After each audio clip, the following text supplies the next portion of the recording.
Today is going to be really wild again. We had the last video about Tutankhamun. I received some reactions and comments. Thank you for that. But also the request to continue with the topic. Okay, I thought to myself, today I'll do it. Today it's about Scottish legends. The hill, on the other hand, who is buried there? What does that have to do with Egyptian pharaohs? Did the Egyptian pharaohs come from Scotland? Did they also go to Scotland? Were they perhaps the forefathers of all the high kings of Scotland and Ireland? Why do we find 7 original tribes in Scotland and 5 in Ireland, making a total of 12 tribes? What does this have to do with the Bible? 2001, with Abraham, Isaac, Rebecca. Akhenaten still fried. This is going to be gigantic when we connect it all. And today, you'll actually find out when. The Tower of Babel was built, and when it was toppled, we were actually able to determine the timing, and you'll also find out what it's based on. I wish you fun, lots of fun, and many insights. With this video, be blessed. Here we go.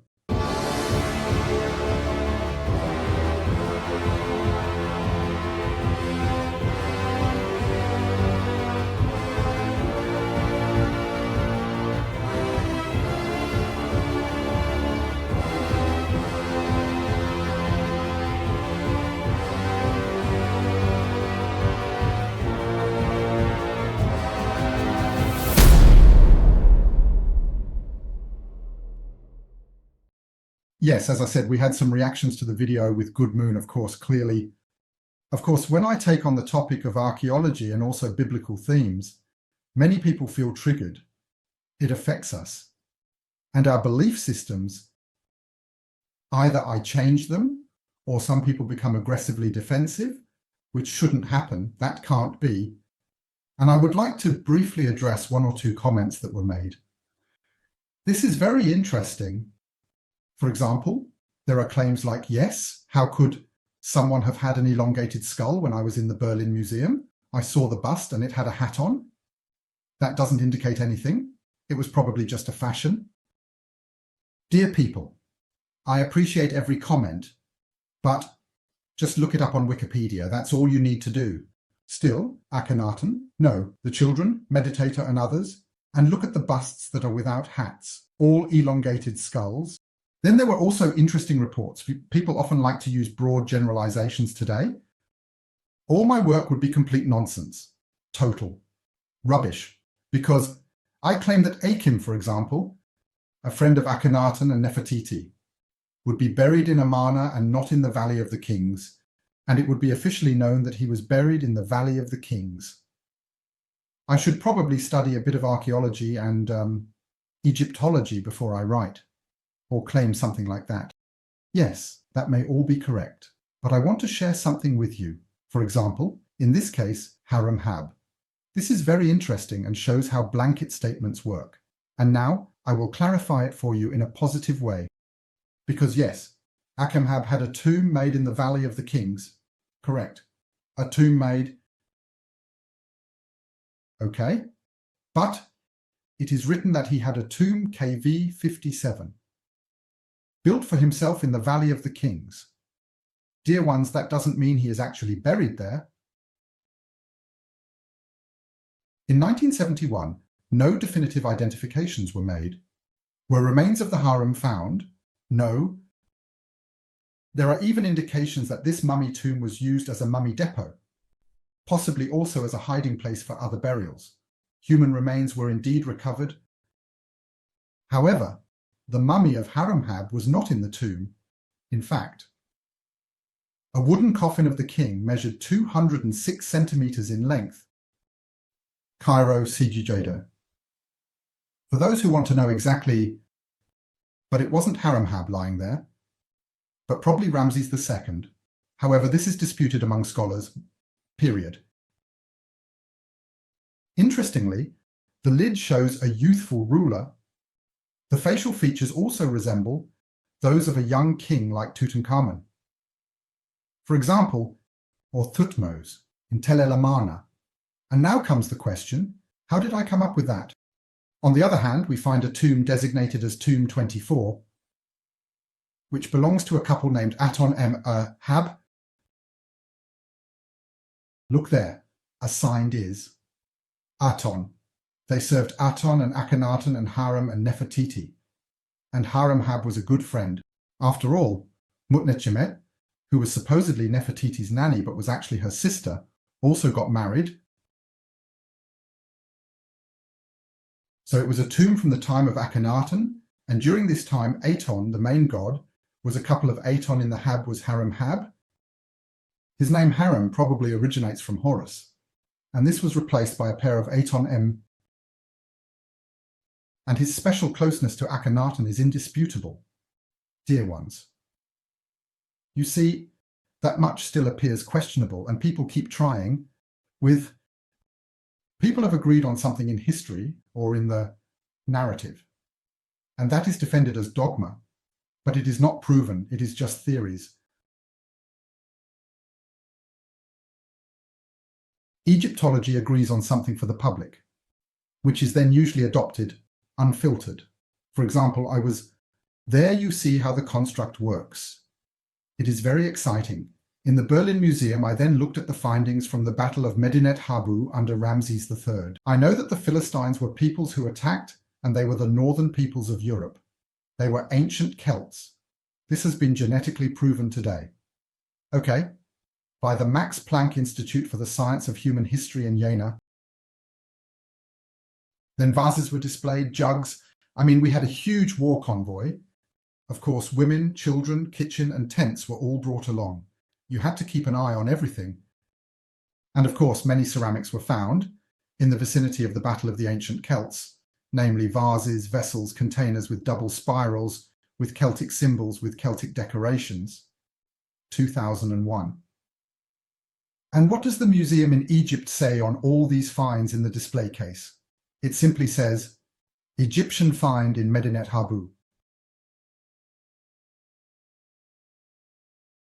They don't lie, no, but they also don't tell the truth. Okay, they don't tell us that it was from the Philistines, that it was from the Celtic Northern Europeans who wanted to invade Egypt. One cannot do that either, because one would find out, as the Romans later wrote, that the Philistines settled in Palestine afterwards, and that the word Palestine comes from Philistine, from the Philistines. So the Philistines were actually the founders of the land of Palestine and its namesakes. Wow, what do the Roman writings say? I'm just quoting. It now, 1002. Okay, my opinion is another matter. This is what we know. Okay, so I just wanted to mention that briefly. And now let's get back to the main topic. Thank you. So first, a quick note about the quality of my videos. I have received some comments that the sound quality might not be very good. I really don't have any space here, that's for sure. Nevertheless, in the videos, there's such a hallelujah in my voice. I am a historian, not a technician. Maybe one of you can help me and send me an email. I actually have a really good microphone from Rode. Can you hold the camera for a moment? Yes? So this is something really nice. And with it, a device from Focusrite. At 48V, where you can make certain settings that I have no idea about. So if anyone can help me optimize the sound quality with the professional equipment I have, I would really appreciate a message from you, please. But now let's get to the topic of Scotland, Ireland, Egypt, pharaohs, and the Bible. How does all of this connect? In mythology, in Scottish mythology, there is a figure named Scotta. This name is said to have been borne by two legendary daughters of an Egyptian pharaoh, and it is to these two daughters that the Gaels trace their descent, who developed the Gaelic language. I will also discuss with you later what the name Scotta actually means. I have pondered for a long time about where it comes from. What it means is the foundation for the name Scotia, Scotland, but where does it come from? What is the meaning of this term? This is very interesting as it has to do with Egypt. So in the Irish writings, these daughters of the pharaoh are named Nectanebus, which is the Gaelic name for him that we cannot find in the Egyptian traditions. According to an earlier version of an Irish chronicle called Libor Gabala Erin, the Book of the Taking of Ireland, Skoda, also known as Scotia, was the daughter of the pharaoh Zingris, 2021, whose name, however, only appears in Irish mythology. We will also clarify the identity of this Zingris today. As it is indeed of utmost importance for our history and for our understanding of our existence, this Kota married a Nell, who is indeed said to have been the son of Phineas Farsight. He lived with his family in Babylon. But after the collapse of the Tower of Babel, he travelled to Scythia and from there to Egypt. We have here a remarkable reference to the Tower of Babel, Usand, the Tower of Babel that was destroyed.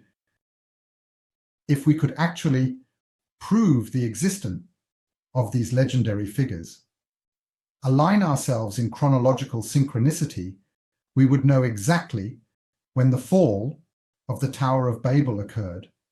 And I will reveal that to you today as well. Phineas Farsight is said to have been one of the 72 involved in the construction of the Tower of Babel. Nell, son, was a linguist and was invited by the Egyptian pharaoh, and he was married to Skoda. So they must have had contact before for a long time in 2001 and know each other. From their marriage came a son named Goidel, Goidel. Glass. He is said to be the ancestor of the Gaels. He created the Gaelic language by allegedly combining the best features of the existing 72 languages. Let's briefly note that we cannot take the number 72 literally in the traditions of legends, biblical texts, and mythologies. They have something related to astrotheology and mythology. I've already made a video about that, okay? Because here, 72 languages and 72 builders are mentioned. The number means something different. Interestingly, Gaelic is considered a Proto-Irish language.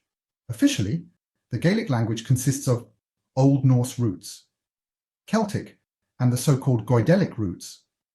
What was the name of the son of Nell and Skota? Goidel. Okay, so these are probably just names that are likely different in civilian life, and we will clarify that today. We will clarify the names. It will be very, very exciting.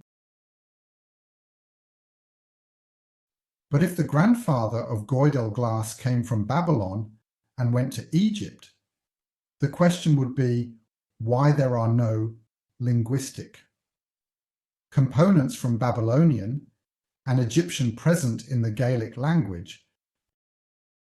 However, we know that the languages of the Hurrians, the Hittites, the Mitanni, and the Assyrians have Indo-European linguistic roots, meaning they share a common source that spread after the fall of Atlantis. If you look at the language of the indigenous people of Mexico, for example, Nahuatl, you will find that someone who speaks Old High German can converse fluently with them.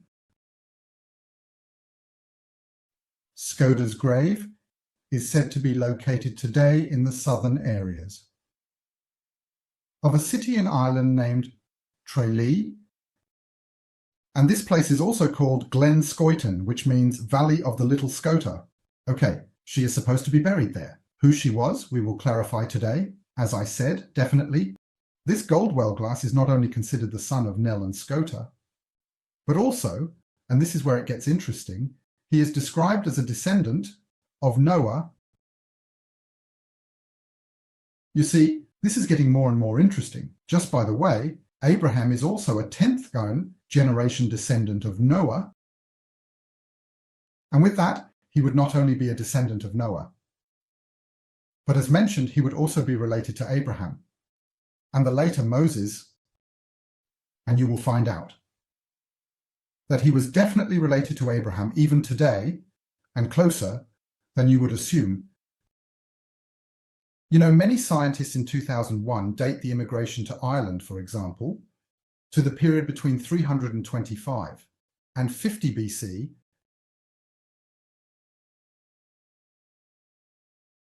I cannot agree with this research, as the old Irish and Scottish traditions tell a different story. Regarding the later dated exodus from Egypt, which never actually happened, yes. But if you use it as a time marker for a specific event that was different, you have to express it very carefully. Then, according to the story, the paths of the brothers Perez, Judah, and Serach, also called Sarah Judah, diverged.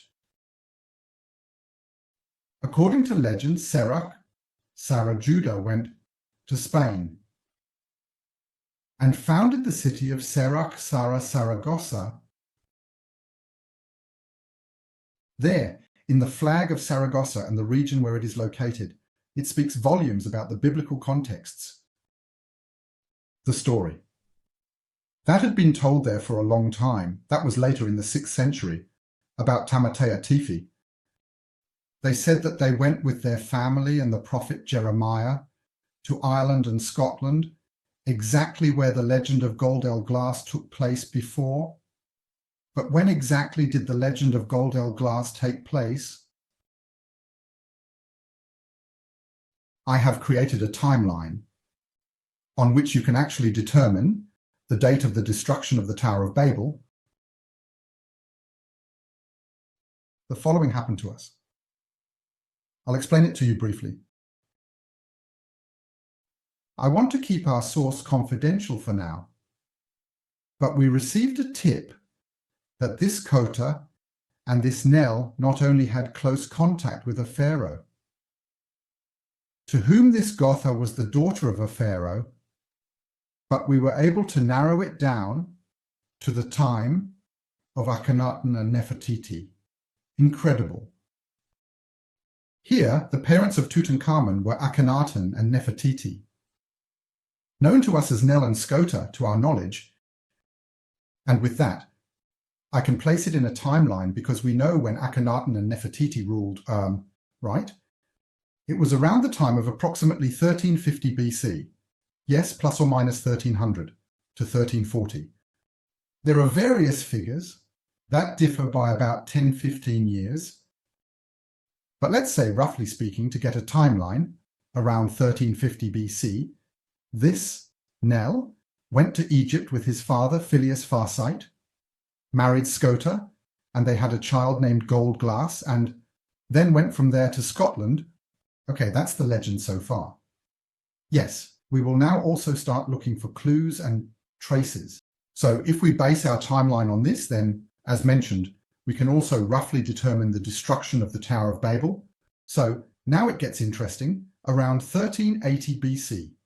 Exactly in the time just before, it fits the timeline of the escape from Babylon, Scythians, Egypt, marriage, child gone. In 1380 BC, Eriba-Adad I successfully conquered. Ashua slowly dissolved, the Mitanni rule, from which the Egyptian pharaohs came. Specifically, the Mitanni rule in the region of ancient Babylon. Very interesting parallel. That means the sphere of influence of the Mitanni was reduced. The Sumerian god Enki, as we know, was the one who loved humans, supported them, warned Noah, also known as Zusudra or Utnapishtim, about the flood, and brought us knowledge and wisdom. His brother Enlil, on the other hand, was the Loki, the Seth, the Yahweh of history. His goal, his intention has always been to subjugate us, to enslave us, to make us sick, and to make us suffer. To him, we were, I'll just call it simply, like a cancerous tumor on earth that needs to be eradicated. Okay, all right, let's move on. The first Marduk, in my eyes, was very kind because Marduk later became a title. There isn't just one Marduk and then no more. So the first time was very kind because he was a son of Enki. Babylon, as we know, was later conquered in 1125 BC by Tukulti-Ninurta. And Ninurta, who was the son of The henchman. He was the war god Ninota, who hated humanity just like his father Enlil.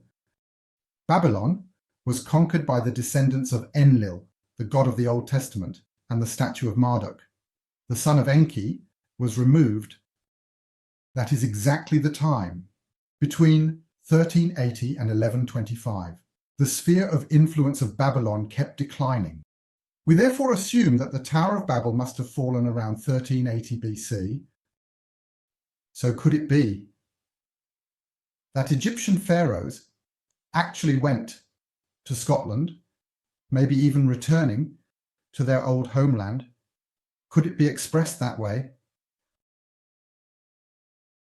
You know that countless Egyptian pharaohs had red hair and fair skin. This is nothing new in the field of Egyptology.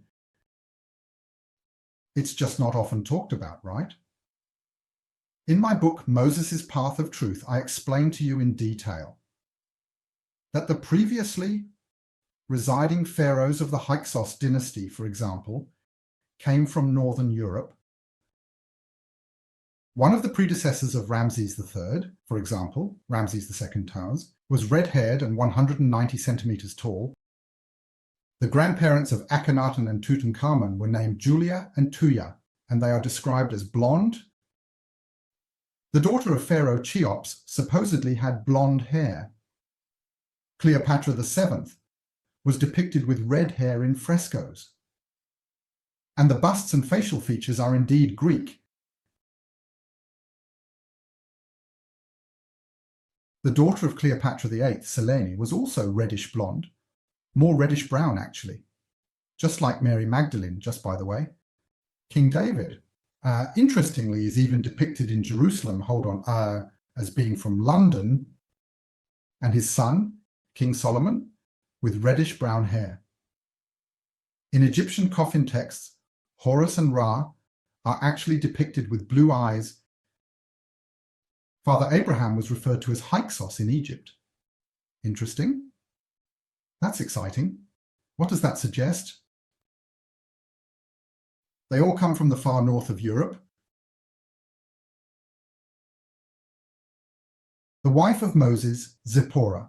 The Vatican reveals a lot to us through the flowers, depicted in a typically Nordic manner in the Sistine Chapel, and with Usand, light blonde hair and white skin, which is said to come from Media, Saudi Arabia. So this Goodle glass, the Scots claim, would descend from Noah. That really blew me away. I can 100% agree with that, based on the research we've done. You know, according to the Bible, Noah's father was Lamech, but he was only his foster father. I reveal all of this in detail in the book of Noah. He was only his foster father, Lamech. It is evident from the Sumerian cuneiform tablets, as well as the Book of Enoch, that Noah was born from a love affair between the Sumerian god Enki, who is favorable to us, and his wife, or Lamech's wife named Batana. But his foster father was gentle, okay, on an earthly level.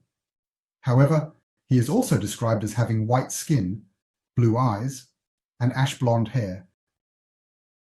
Noah was the biological son of Enki, and Batana, he was one half Anunnaki. That explains why this lineage of these people lived for several hundred years. Okay.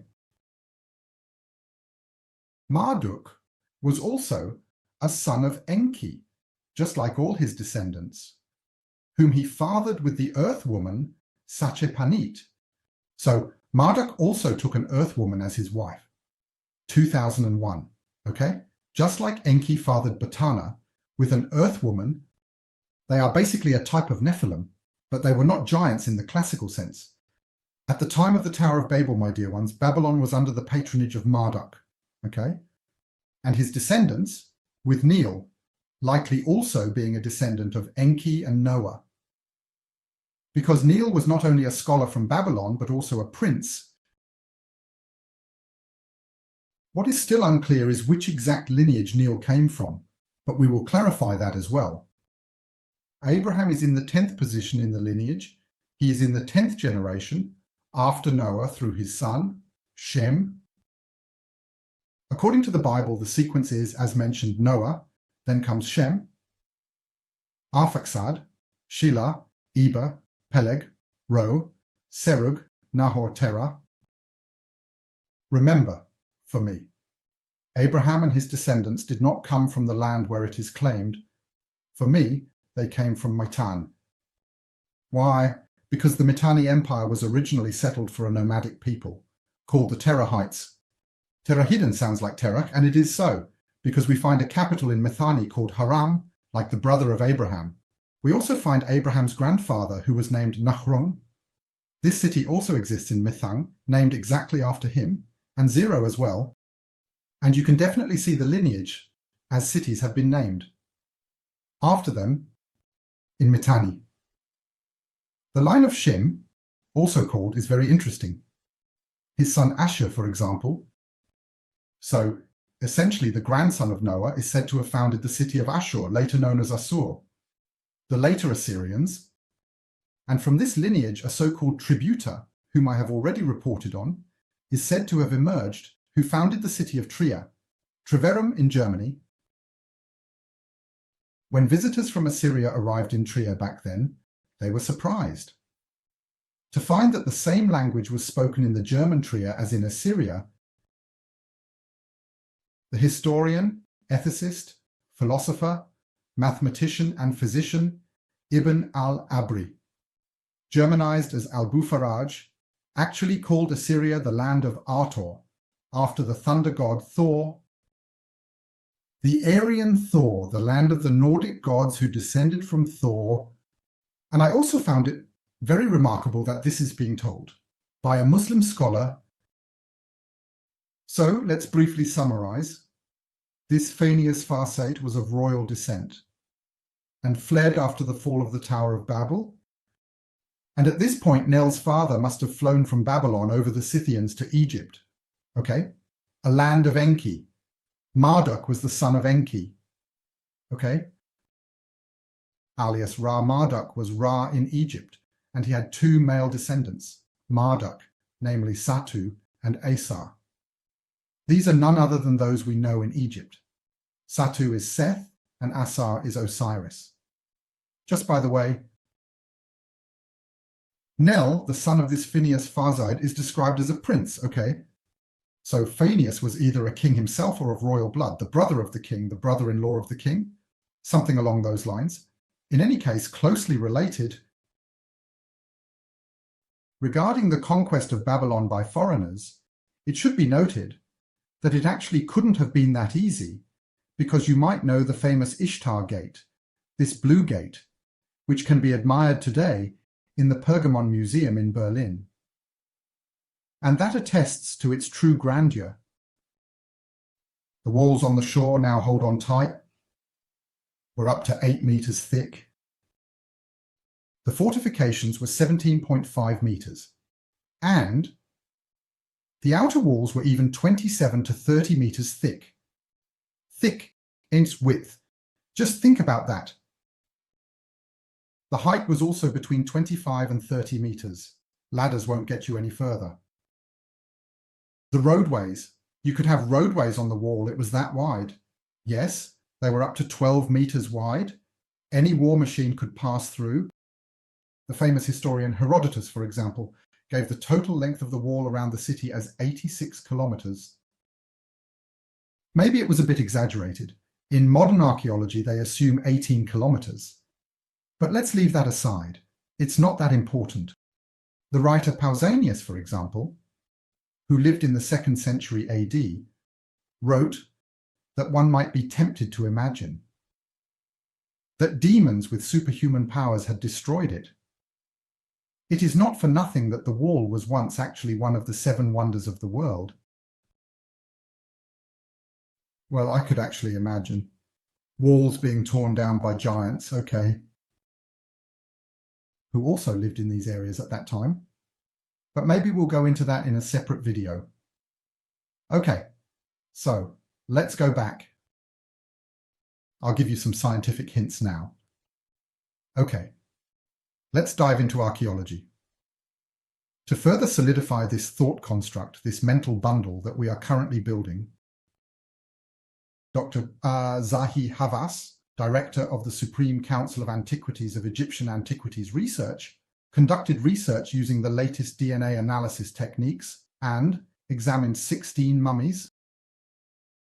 The analyzed reports of bone tissue, for example, that found in the tomb of Tutankhamun and other mummies, and they created genetic fingerprints from all 16 mummies. The results were actually replicated by another independent laboratory. The result was breathtaking. Officially, 50% of all Western European men, as well as 70% of all British, Scottish, and Irish men, have the same genetic profile as these 16 mummies and Tutankhamun. Wow.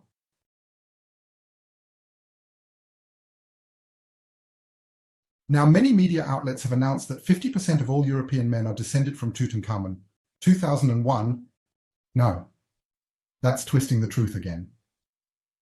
This is a false statement meant to deceive us. It is not correct that 50% of Europeans are descended from Tutankhamun and 70% of all Britons, Scots, and Irish. This is not possible in this time period, in the 3,000 years. But the fact is, 50% of all European men are genetically related to him. 70% of all British, Irish, and Scottish people, men, are related to him. Okay? This means he is not the forefather of these 50% Europeans and 70% third-generation Scots and their descendants. That doesn't work. It is to be understood this way. This finally applies to Amun or these other discovered mummies. Europeans were 2001. Meaning we do not descend from him. He is related to us. We have the same ancestors. That is the right message. And the shocking news was that only 1% of all Egyptians have this genetic profile. The message is clear. Now it is impossible to exclude, my dear ones, impossible, that the ancestors of all Egyptian pharaohs came from Europe or their forefathers. Noah is described as blonde. I'll say it again. The wife of Moses, Zipporah, as mentioned, is depicted with blonde hair and fair skin in the Sistine Chapel of the Vatican. All the pharaohs are described as having red hair. Jesus Christ and Mary Magdalene also had reddish hair. In a small village church, not far from my home here in South America, for example, Jesus is actually depicted with red hair. Just as a side note, only 1% of the world's population, my dears, has red hair. In Ireland and Scotland, it's 10 to 15%, up to approximately 45%, unknowingly carry this gene for red hair. Especially, red-haired people are carriers of the Rho-negative blood group. We actually find this genetics also among the Berbers, on the Canary Islands, in Peru with the Cha-Cha Pujas 2021, all of whom were connected with the ancient Celts. Berbers still speak an old northern language and script deeply today.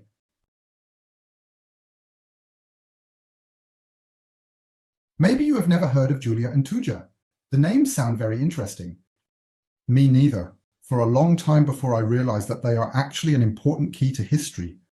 For Julia was an ancient Egyptian and powerful courtier who was married to Thuja. She was an Egyptian noblewoman from the royal family.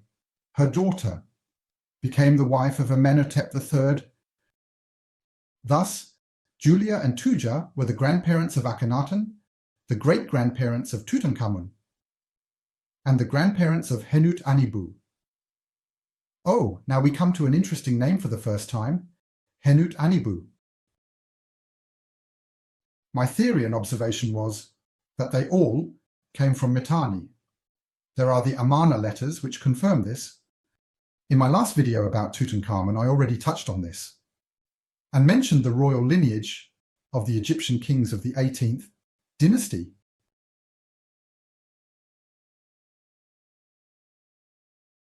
before the tomb of Tutankhamun was discovered, my dear ones.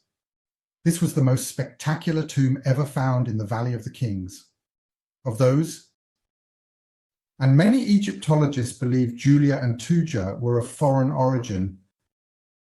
This is indeed even confirmed by the Biographical Dictionary of Ancient Egypt, and there it is suggested that they are probably people from Mitanni, just like the wife of Amenhotep III, just like Akhenaten, just like Nefertiti.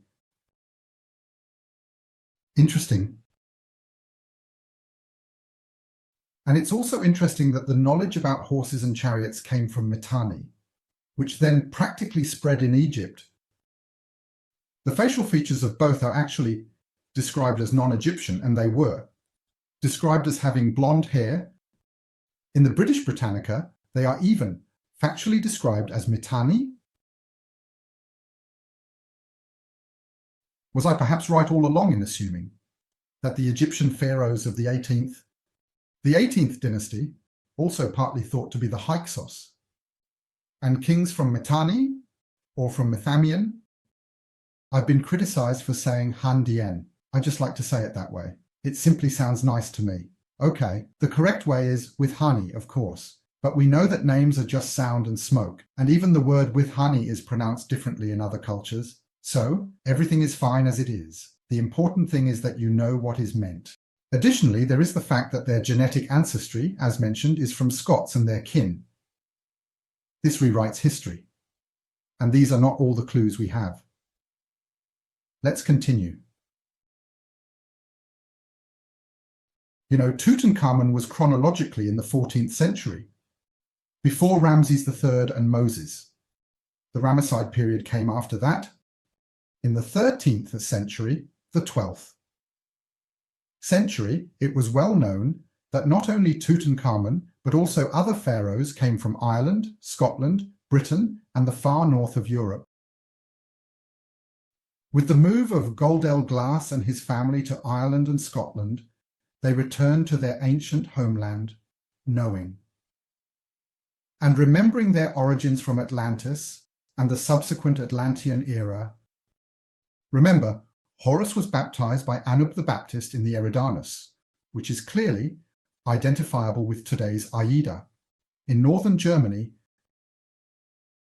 I made a separate video about this, about the Eridanus, which is also frequently mentioned in mythology and in ancient writings, and it is clear that it has nothing to do with the Jordan. Horus was baptized in Schleswig-Holstein, northern Germany. Okay, so the legend goes. Isn't it incredibly impressive? Do the Egyptians also remember their original origins from the north? After all, they also saw the pillar of heaven there. Even the Egyptians. They called us the new arches, peoples of the ninth ark.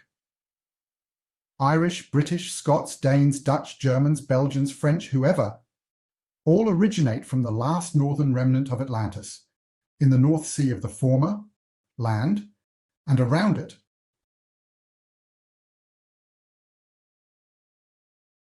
Unfortunately, the country of Egypt gradually lost its great culture. We know that, by the time of Alexander the Great, in the 4th century, for example, it was already under Persian rule and became a satrapy of this empire. The Persians respected the Egyptians and others, but not nearly as much as themselves, for they considered all non-Persians as barbarians and demanded the most valuable things from the Egyptians, namely wheat and gold. Thankfully, Alexander put an end to it all, and was even installed as a pharaoh.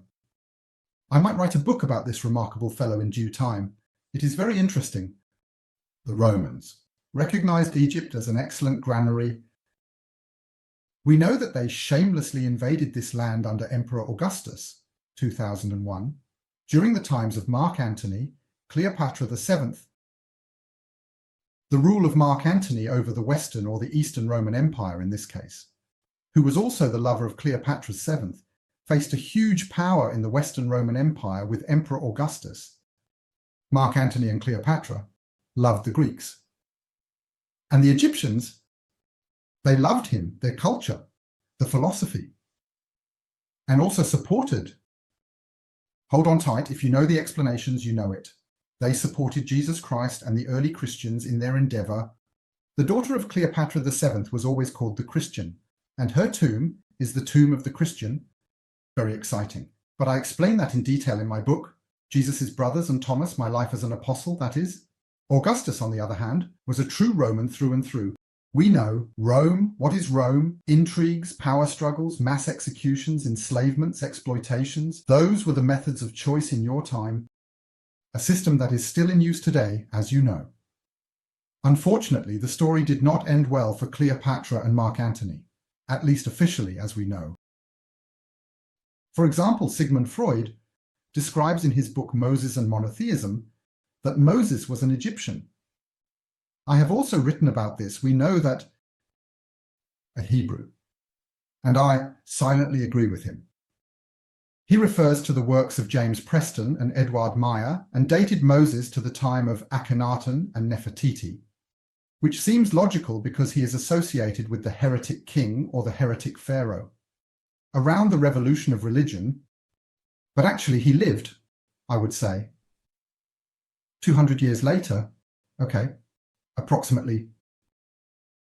Historically, there is no evidence for an exodus during the time of Akhenaten and also none during the time of Ramses II, as some speculate. Moreover, unlike what is written in the Bible, the pharaoh does not lie somewhere at the bottom of the sea. The mummy of Ramses II is known. This story is fabricated, but we find all the details about the story of Moses during the time of Ramses III, my dears. But that is exclusively what the book Moses' Path of Truth is about. You can read it there. But back to the point. Do they all have the same origin from Atlantis, Soos Eos, and spread from there across the world? In my current book about Noah, which is not yet published, we are still working on it. It is in the proofreading stage at the publisher. I show you all the most obvious connections that we can find in history, and it is not hard to figure out. You just need to know where to look and be guided by higher authorities. If I know where to search, and trust in my good guidance from higher enlightened authorities, then they will lead us to our investigative goal. Sometimes I'm absolutely blown away by the investigations and the connections that result from them. I am totally fascinated by it, as it truly reveals to us a completely new understanding of history and humanity, thousands on all levels of being. The original homeland of our culture. Apocry, my dear ones, I see it very clearly. And in that, I align myself with brilliant minds like Edgar Cayce and Rudolf Steiner in Atlantis and Hyperborea. See the writings. In any case, this would explain the special closeness of the Mitanni Empire to Egypt. And that is why the Amarna letters also speak of the words. However, many scientists want to interpret this as referring to biological brothers, which in my eyes can only be a misconception, and for that I will quote you an excerpt from an Amarna letter in the correspondence between Egypt and Mitanni. So listen up. I quote, "Say to Nemorea, the great king, Usand, the king of Egypt, my brother, my son-in-law, who loves me and whom I love, message from Tushratta, great king, king of Mitanni, your brother."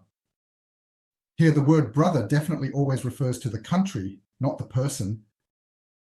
Okay, he is talking about Egypt, his brother, and Mitanni, his brother. But they all came from the same line, which is why they are also brothers. However, these are not biological brothers. They can be cousins, aunts, uncles, and so on. But this land, the kingdom of Mithon, was a brother to Egypt. Nefertiti comes, like many others, from Methon. Did Akhenaten father Tutankhamun? He did not. Atum? He carries Scottish and Irish genetics. If that is even the mummy there, but even if not, in my eyes, he is still a member of the royal family. If he doesn't, he still is, maybe, Thutmose, or the former older brother of Akhenaten. The young star of 2001, which led to Akhenaten ascending the throne. Okay, what does all this tell us, dear ones? The Egyptian pharaohs and kings of Mitanni apparently originally came from the British Isles, or Northern Europe. So We've been at this video for quite a while now, but we're still missing the information. Okay, we've clarified the connection now. In the next video, we'll talk about the archaeological findings. In the tomb behind me, they actually found a necklace on the corpse in the far north of Europe that is almost identical to the one of Tutankhamun. Ancient Egyptian ships have been found which were excavated near the beaches. We show the connection which Egyptian Princess Skoda was, how she came to Scotland, who Nell is, and who Phineas Farsight was. Yes, which pharaohs might be included? The next question would be to ask, wait, Akhenaten and Nefertiti had 6 girls. What happened to them? We know that from the very beginning. With what they were doing, it was clear they were in mortal danger. Officially, they were probably murdered as well. But there isn't really a corpse. There isn't really a woman. Of the 6 daughters, nothing is known about the whereabouts of 3 of them, neither their fate, nor their graves, nor anything else. What happened to them? We will uncover that. It will be very, very interesting. Did they perhaps not die prematurely? Could they all have gotten to safety? Maybe even Akhenaten and Nefertiti themselves? Did they go into exile? If so, where? And we'll clarify that in the next video. That's it for now. The next introduction to the next video, building on the last video about the dead. Be blessed. Have a wonderful week.